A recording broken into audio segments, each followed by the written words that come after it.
This is just a great time of year to be out in the garden. Everything's really starting to grow. You know, we've got potatoes that are coming along like crazy. Won't be long, we'll be harvesting little baby red potatoes and purple potatoes, and I've got some French fingerlings in there as well too. Can hardly wait to do those. Tomatoes, it's time to start trellising those up and really give them some support. My beets are growing like crazy. We can start having beet greens. But one of the vegetables that a lot of people don't really know a lot about, and they don't really know what to do with it, is right here in front of me. This is a kohlrabi. This is a purple kohlrabi, and the kohlrabis, they don't produce roots like a beet would.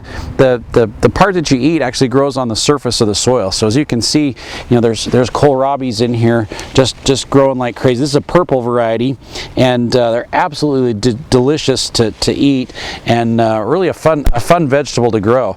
Here's a really nice big one right there that we can harvest, and they're kind of like growing on top of each other. So to really thin these out properly, we need to give them a little bit more space to grow. So I think I'm going to take this really big one right here, because it's growing almost on top of this one right next to it, and you just grab them and just pull them right out of the ground.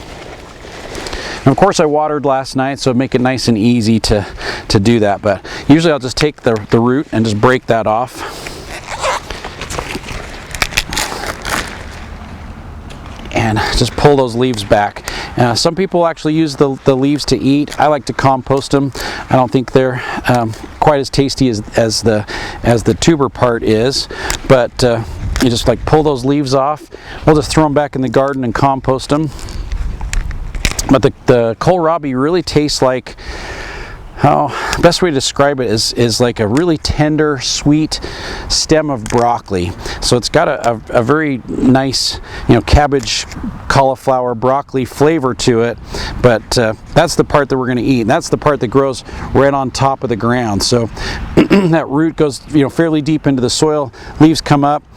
One thing we really watch out for with kohlrabi is aphids, because the aphids love to get into them, and they'll kind of sap the strength out of the plant and make it so it doesn't taste as good. I'm going to take my gloves off here really quick.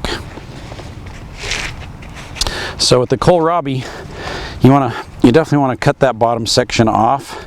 So you can just cut that bottom piece off. It's a little bit woody and it's a little bit hard, but once you get that off, then you can peel the top, and it's just really soft and tender and nice. A lot of people will cook them, so you can cook them, and they become very soft and pliable. But I just like to eat them raw and eat them just while they're fresh right out of the garden. My kids do too. So as we take that skin off, it'll just peel right off, and it leaves this really soft, tender, sweet flesh underneath that we can eat.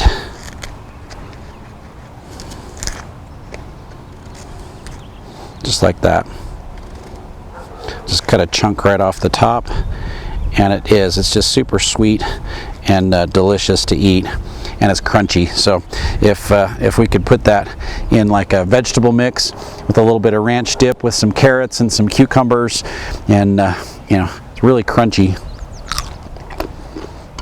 Now it's just like a really soft, sweet, mild flavored broccoli stem, but it's just got a much better texture.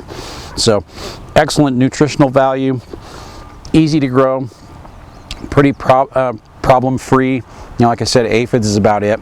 You'll have maybe a few aphids that will get into your kohlrabi, but good early crop to grow. Simple and easy, a lot of fun. My kids love them, and absolutely delicious. So if you've never tried kohlrabi, especially the purple, there's a purple and a white variety. It's a lot of fun to grow, tastes delicious, and it's a great way to have some early vegetables in your garden.